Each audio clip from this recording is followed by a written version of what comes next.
savoir connaître. இதை வந்து நாங்கள் எப்படி பயன்படுத்தணும், எந்த சந்தர்ப்பத்தில் பயன்படுத்தணும்னு சொல்லி பார்ப்போம். savoir une information ou faire quelque chose. ஒரு தகவலை பற்றி தெரிஞ்சிருக்கிறது அல்லது ஏதாவது ஒன்றை உங்களுக்கு செய்ய தெரிந்திருக்கிறது. அந்த சந்தர்ப்பத்தில் savoir பயன்படுத்துவோம். எப்படி பயன்படுத்தணும்னு சொன்னால் savoir plus information. savoir verbe வந்து conjugation பண்ணிட்டு அதுக்கு பிறகு நாங்கள் அந்த தகவலை சொல்லலாம்.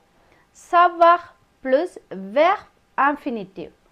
savoir verbe வந்து conjugation பண்ணிட்டு சுஜைக்கு ஏற்ற மாதிரி அதோட சேர்த்து verbe infinitive வடிவத்தையும் நாங்கள் எழுதலாம். உதாரணம், je sais comment faire ce gâteau. இந்த கேக்கை எப்படி செய்கிறேன்னு எனக்கு தெரியும். Je sais que tu aimes le chocolat. உனக்கு chocolat பிடிக்கும் என்று எனக்கு தெரியும். Tu sais parler français. உனக்கு French கதைக்க தெரியும்.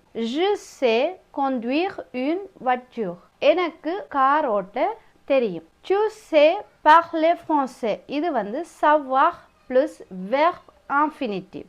Je sais que tu aimes le chocolat. இது வந்து savoir plus information. ஒரு தகவலை நாங்கள் சொல்கிறோம், எனக்கு உனக்கு chocolat பிடிக்கும் என்று எனக்கு தெரியும். Connaître. Connaître une personne, un lieu ou une chose.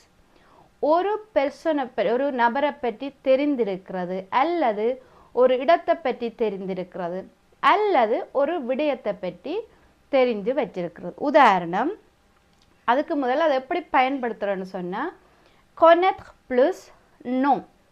இது வந்து நோவோடு சேர்ந்து தான் வரும். உதாரணம், je connais la France. எனக்கு ஃப்ரான்ஸை தெரியும். nous connaissons ce restaurant. எங்களுக்கு இந்த ரெஸ்டாரண்ட் பற்றி தெரியும். je connais ton adresse. எனக்கு உனது வீட்டு அட்ரஸ் தெரியும். உங்களுக்கான கேள்வி, என் பெற்றோருக்கு உனது பக்கத்து வீட்டுக்காரரை தெரியும். என் பெற்றோருக்கு உனது பக்கத்து வீட்டாரை தெரியும். இதுக்கு நாங்கள் வந்து savoir பாவிப்போமா அல்லது connaître பாவிப்போமான்னு சொல்லி அந்த வாக்கியத்தை வந்து எனக்கு கமெண்டில் எழுதுங்க. என்னோட கூது ஃபோன்ஸே படிக்க விருப்பம்னு சொல்லி சொன்னால் என் மெயில் அட்ரஸுக்கு மெயில் அனுப்புங்க.